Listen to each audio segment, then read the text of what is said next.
हर time हमारी ज़िंदगी में इस तरह से आता है कि हमें लगता है अब शायद इस चीज़ से निकालना हमारी बस की बात नहीं, या हमें नहीं लगता अब कुछ किया जा सकता है। और फिर हमारा उदास रहना, खुद पर काबू ना रखना, इरिटेट रहना और सेना शुरू हो जाता है। यहाँ से हमारे पास से लोग सूझ जाते हैं और फिर हम खुद को बहुत अकेला फील करते हैं। देखिए, सिचुएशन कैसी भी हो, उस पर खुद को थोड़ा सा डाउन रखना और खुद पर काम रखना बहुत ज़रूरी होता है। कभी भी कुछ भी एक ही साथ एक ही टाइम में सॉल्व नहीं होता। अब जैसे एक लड़की बहुत ही ब्यूटीफुल पेंटिंग बनाती थी, वो भी अपनी इमेजिनेशन से। ये नहीं है कि कहीं से कुछ देखा या कहीं से कॉपी कर लिया, वो बनाती तो खुद ही थी, मगर उसकी आर्ट की कोई ज़्यादा वैल्यू नहीं थी।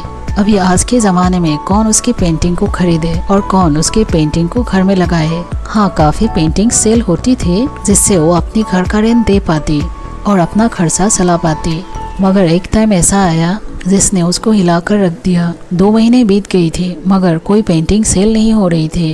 अब तो वो लोगों के घर घर जाकर भी पेंटिंग बेच रही थी, मगर कोई खरीदने को राजी नहीं था। कभी 1-2 पेंटिंग सेल होती भी थी तो उसका प्राइस कम देती थी और रूम की रेंट नहीं देने की वजह से उसको रूम से भी निकाल दिया गया।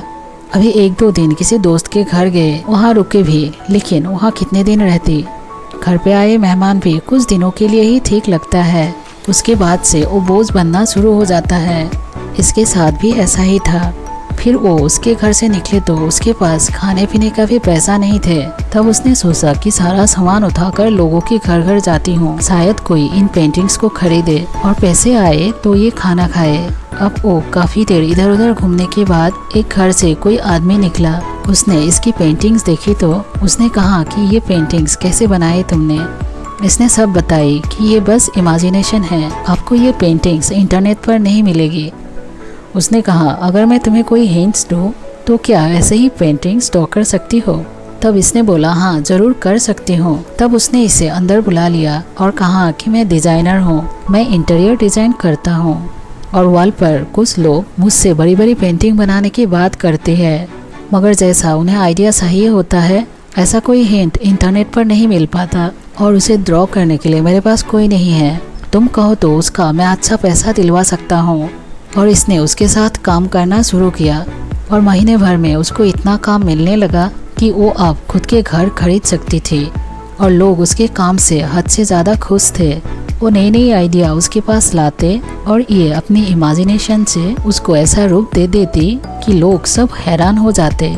अब देखिए, जब तक उसकी पेंटिंग्स बिकती रहती तो इसका ये रूप और इसके काम का असली दाम इसे कभी नहीं मिल पाता। इसीलिए उस पेंटिंग्स का ना बिकना बहुत ज़रूरी था और फिर उसका उस घर से निकलना और काम के लिए इधर उधर जाना और फिर इसकी लाइफ का चेंज होना, सब कुछ एक क्रम से आगे बढ़ता रहा। इसीलिए कभी भी टफ सिचुएशन में खुद को तोड़िए मत और कभी भी ये मत सोचिए कि अब कुछ नहीं होगा। जीने की उम्मीद, नए कल को अपने तरीके से चलाने का हौसला हमेशा खुद में जिंदा रखिए। यही चीज़ आपको हमेशा अपने दम पर जीने का हौसला देगा। सिचुएशन कैसी है उससे ज़्यादा मायने ये रखती है आपका रिएक्शन क्या है उस पर, कैसे आप उससे लड़ रहे हो। आप कहीं बहुत इरिटेट तो नहीं रहने लगे, आप कहीं बहुत ज़्यादा लो कॉन्फिडेंट फील नहीं तो करते। हर एक सेकेंड, हर एक बार आपको सबसे पहले खुद से जीतना होता है, उसके बाद आप उस टफ टाइम से भी जीतने लगते हैं। इसके बाद हमेशा खुद के दिमाग में ये बिठा के रखिए कि ये टाइम और ये सिचुएशन मुझे कुछ सिखाने आई है और मैं ज़रूर सीखूंगा, मैं इससे ज़ाया नहीं जाने दूंगा। अगर आपके अच्छे वक्त नहीं रहा तो बुरे वक्त भी नहीं रहेगा, इससे भी जाना होगा और ये ज़रूर जाएगा। आपका हौसला और आपका जोश कभी भी कम नहीं पड़ना चाहिए और आपको कुछ नहीं करना। ऐसा नहीं है कि आपको खुद पर बहुत काम करना पड़ रहा है कि कैसे इस वक्त को बदलोगे। आपको सिर्फ और सिर्फ ये करना है कि एक सैन की सांस लेनी है और सब कुछ इस बात पर ताल देना है कि अभी का जो भी जैसा भी टाइम है इसे इसी की हाल पर छोड़ दीजिए। आपको जो काम, जो चीज़ खुशी देती है उसी पर काम कीजिए और उसको साथ लेकर चलिए। मत सोचिए वो बातें जो आपको हर्ट कर रहे हैं, जिनसे आपको बहुत प्रॉब्लम हो रहे हैं। वक्त अपने आप ही खुद बदलना शुरू कर देगा।